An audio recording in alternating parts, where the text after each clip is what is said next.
Sleeping pads, birch. You can cook in this. It's a radio, a multi-tool, which everyone should carry. I only talk to people who listen. Grill system, shelter. 1 pack is gonna feed me for 2 days. Hammock, the medical kit, compass, fire box. I don't go outside and I'm like, guys, you guys should prepare. You should. I don't want to be that guy, you know, the weirdo preacher staying on the street corner. Fire pouch is not needed as well. Torch, duct tape. I don't want to be that dude. I just like, I told you so. My wilderness belt, my go-to knife. When something does finally happen, when it does collapse, they're on their own. A fire kit, flint, small, handy personal saw.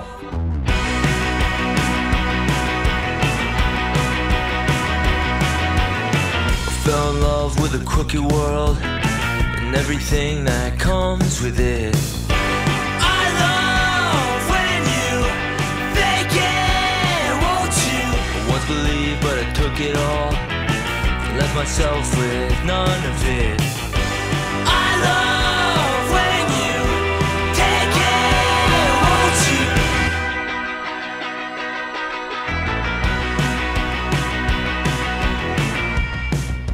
you? So I got an emergency preparedness because I read a book 1 second after. And in the book, all hell broke loose because of an EMP attack. So that's an electromagnetic pulse that detonates in the Earth's atmosphere and creates a blackout.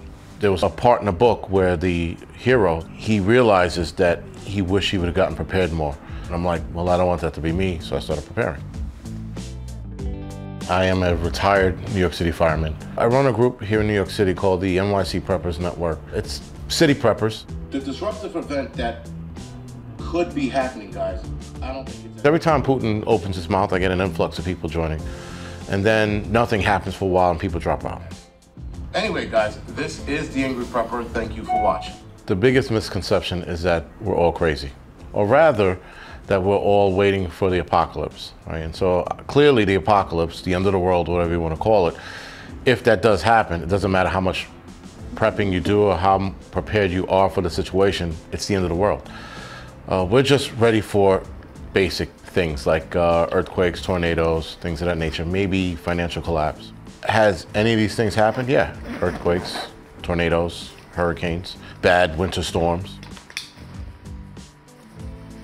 The idea of the group is to get people reliant on themselves and not coming downstairs to stand on the line for water or food like we saw in Sandy and Irene.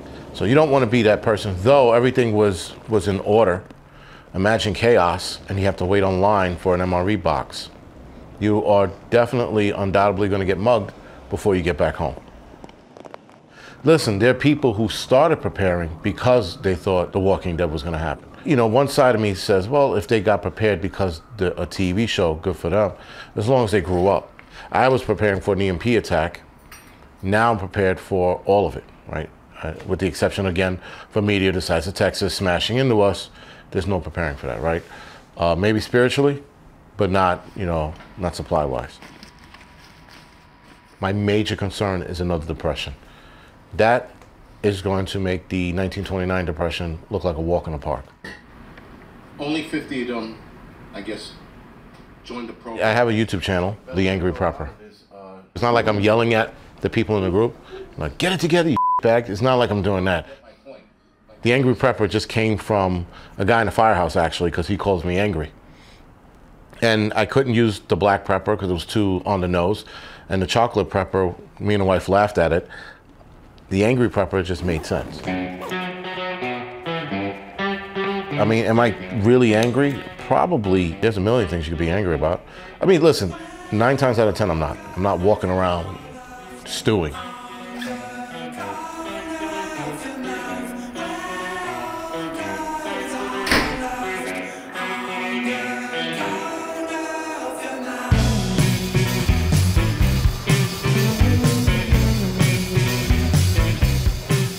The downside to being a prepper is, especially people who have family who, you know, make fun of them, but in the back of their head, they're like, well, man, if this does fall apart, we know Jim has enough food to support us. Then you go over to Jim's place when it collapses, and Jim's like, kick rocks. You guys thought this was funny. No, it's not. And Jim's gonna tell you, I only have enough food for 3 years for my family. Now, if Jim's a good guy, he's gonna let them in and he's gonna adapt accordingly. If Jim's a he's gonna sit there and tell them, beat it. A lot of us will help, even though it's against our better interest.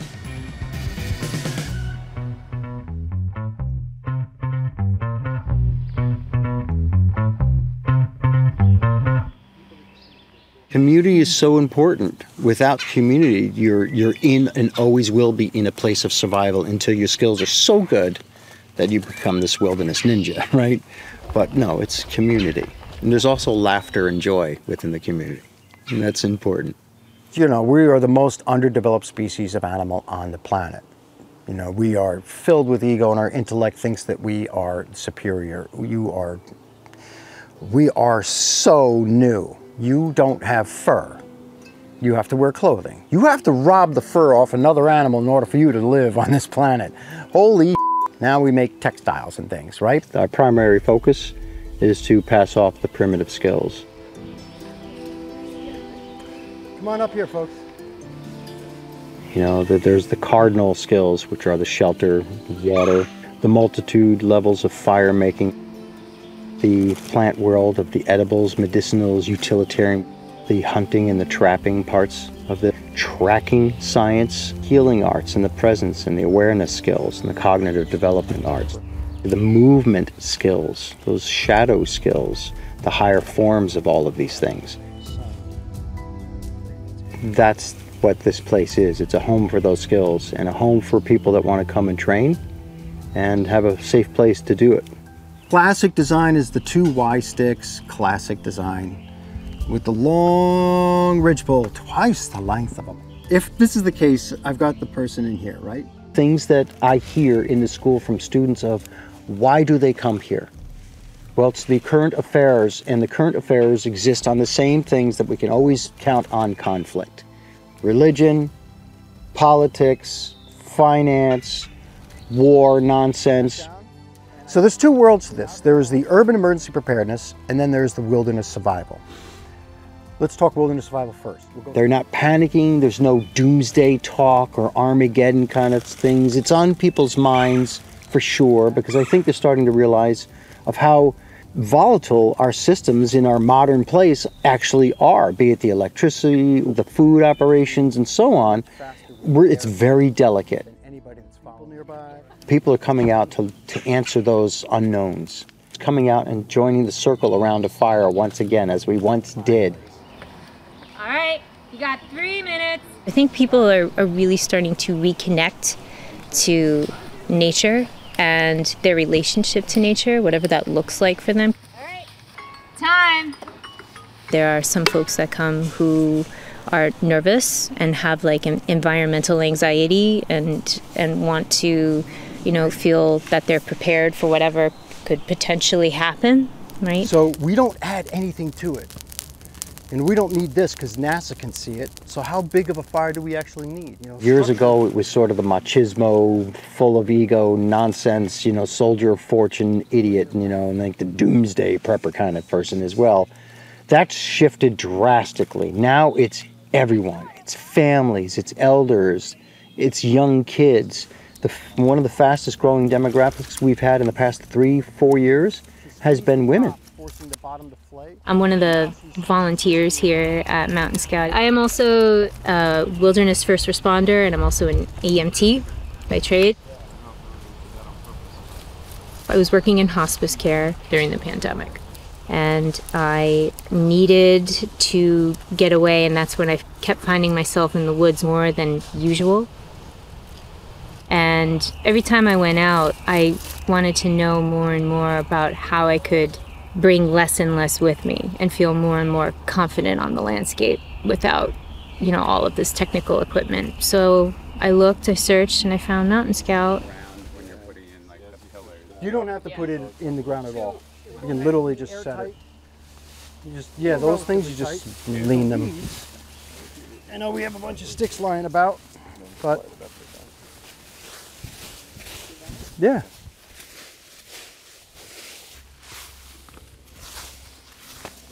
I think COVID really accelerated a lot of things because it really kind of laid bare a lot of the systemic issues. And if there was one time where we were all going to come together and do something for the greater good, it felt like that would have kind of been it.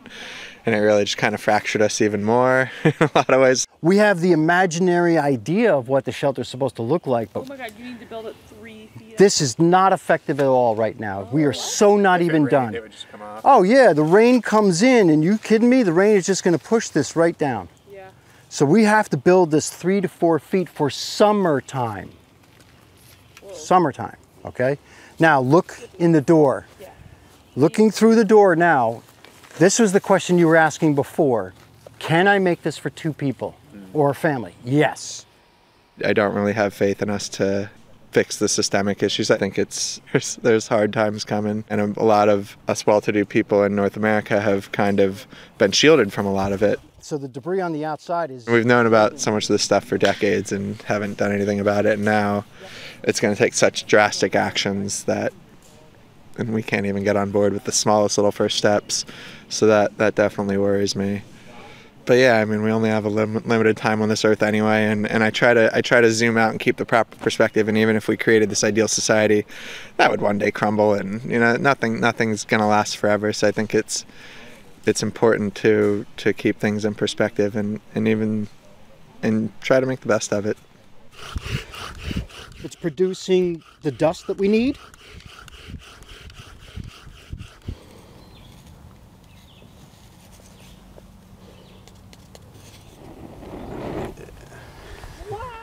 So now people should also keep this in mind. It's one thing to be prepared and to be concerned about all of these things, but please go enjoy yourself, have an apple, enjoy some ice cream, have a strawberry, look at the sunset, go skip a stone, live your life. Go have fun. Have fun knowing that you took the time and you're responsible and you made contingency plans in case something goes weird. But don't stay in the world of paranoia or be in the world of prepper kind of a mentality. Live your life. You know, enjoy the loved ones. Go adventure.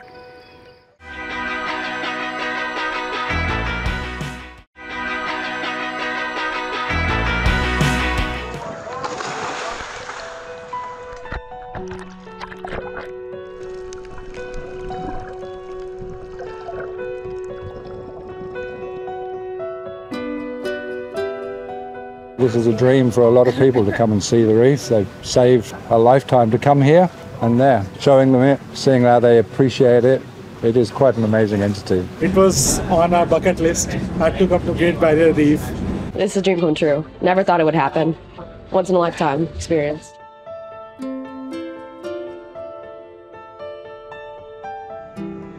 We got our first boat in '96, and we've been running operations ever since. With our little 16-metre sailing boat, we were actually diving, 2-3 times a week together. And that was our passion, just to be under the water together and then showing people the amazing Great Barrier Reef. When we first arrived, there wasn't so much, I guess, talk about climate change and in those early days. It was already a poster child as well, but for the good, you know. It was an amazing icon in the world, and it was a bucket list for everybody to visit. And then over the years, I guess, you had a little bit of media coming in. Are you okay? If you are okay, tell me. A lot of people come here thinking, oh, I better see it before it disappears. They also come with a misconception of what it should look like. I'm afraid Hollywood didn't do us any favors by showing us the best you could ever see. You will find that, but it's not everywhere.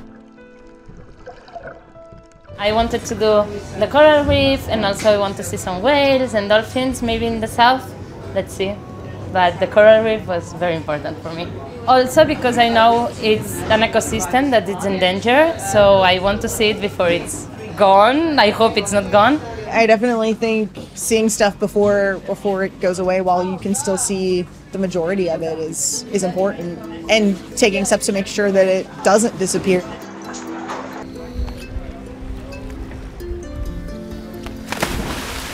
Being able to go dive on the barrier reef is quite spectacular, because I've grown up watching David Attenborough documentaries as well as stuff on YouTube about the Great Barrier Reef and how it used to look before climate change and all that sort of happened.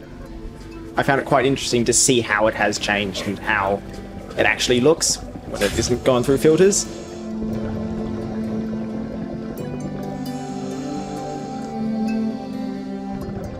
We've had 4 mass coral bleaching events in the space of 7 years. This is much more frequent and severe than what has happened in the past. It's caused by climate change, which exacerbates heat waves and leads to stress on the corals. Great Barrier Reef being the poster child for climate change. I mean, the doomsday, I think that's not just about the Barrier Reef. I think there seems to be this notion in the world at the moment about everything.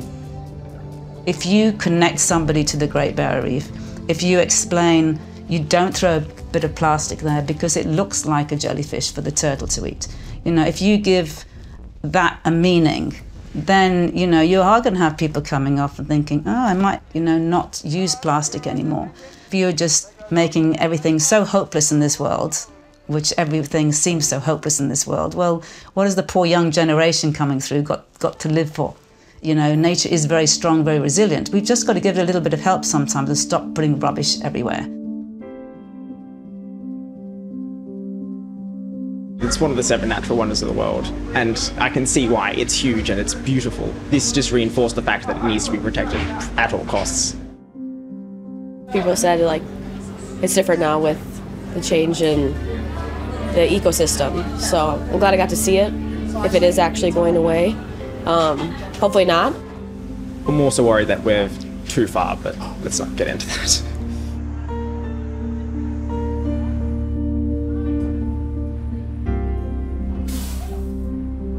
If you learn about something, it's easier like to care.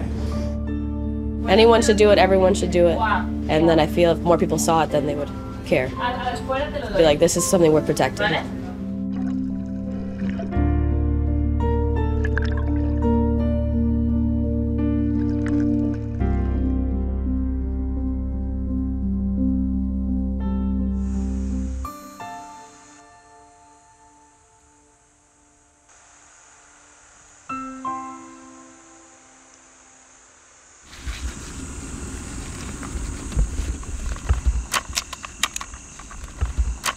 今世界に起きていることを私は悪いことだとは考えてないわけです。それは人類というのは特殊な生き物として地球上に生まれてきましたね。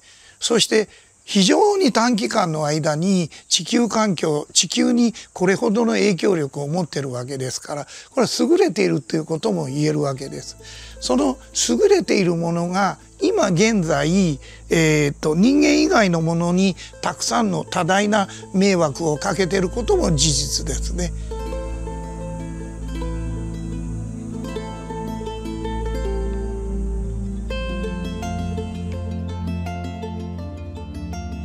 太陽のサイクルでいうと光のピークからね、私たちはずっと闇のピークに向かって進んできて、闇のピークに向かうということはどんどんその真実が見えなくなるということだから、その分離と戦いの時代をずっと私たち人類は歩んできました。で、今闇のピークを越えて光のピークに向かって歩み出した時に、光が増えてくるっていうことはその真実がまた見えてくるということだから、過去に自分たちが正しいと思ってやってきたことがいかに間違いだったか。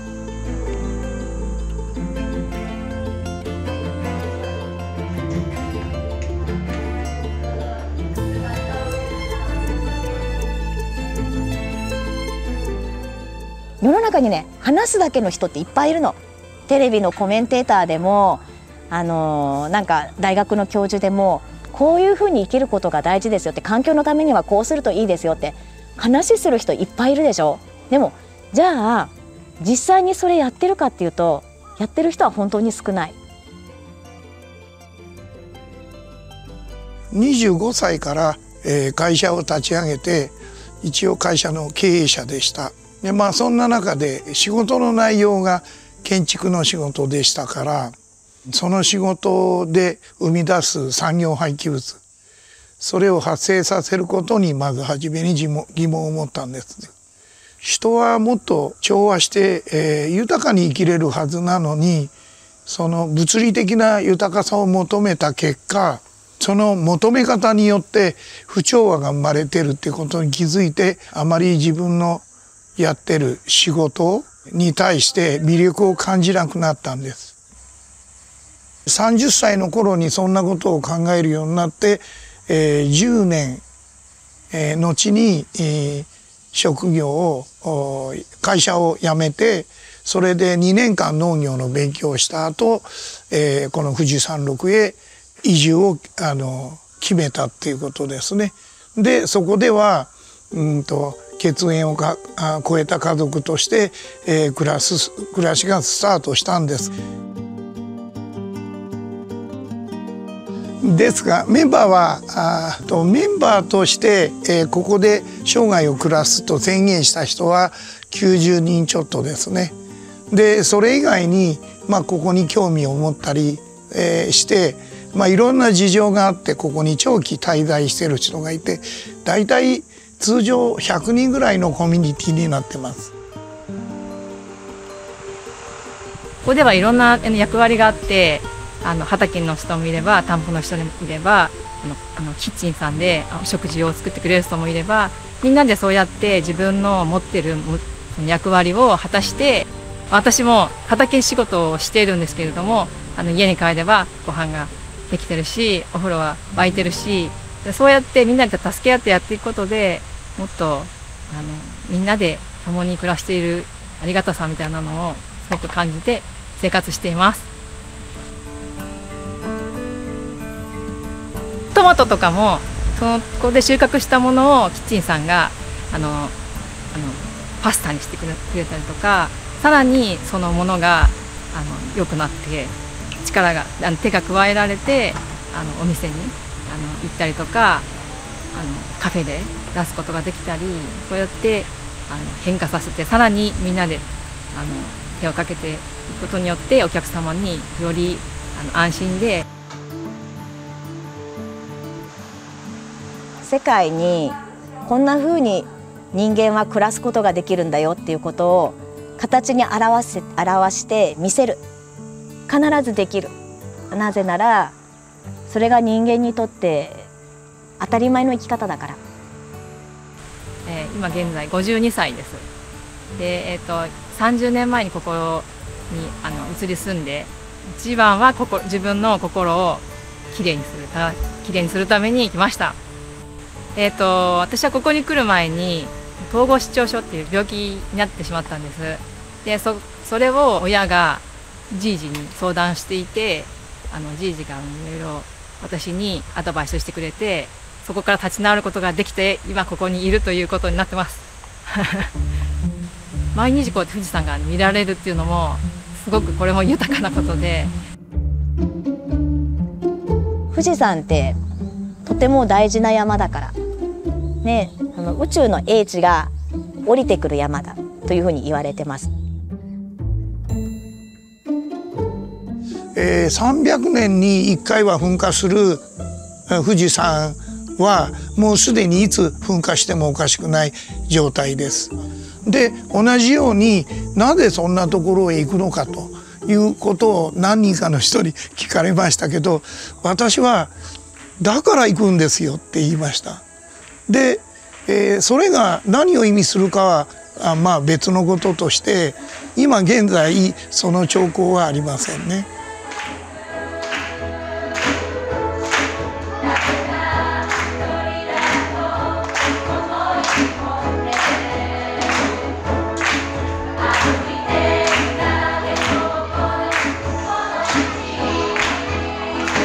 もう誰でも必ず死にますからね。それは自分の思い通りに生きて死ぬわけじゃないんですよ。でそれは生きることも死ぬことも要はこの生まれてきたことすら自分の手の中にないっていうことだから。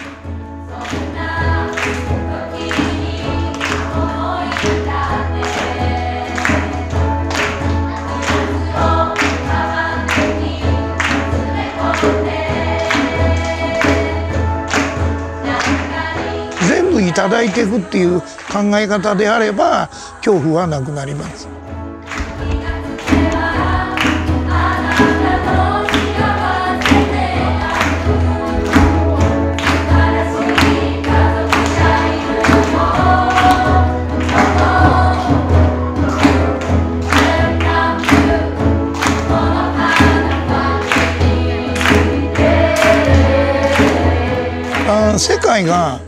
世界がね、終わるか終わらないかは行ってみなきゃわからないですね。それを結論出すことはちょっと思考の暴走ですね。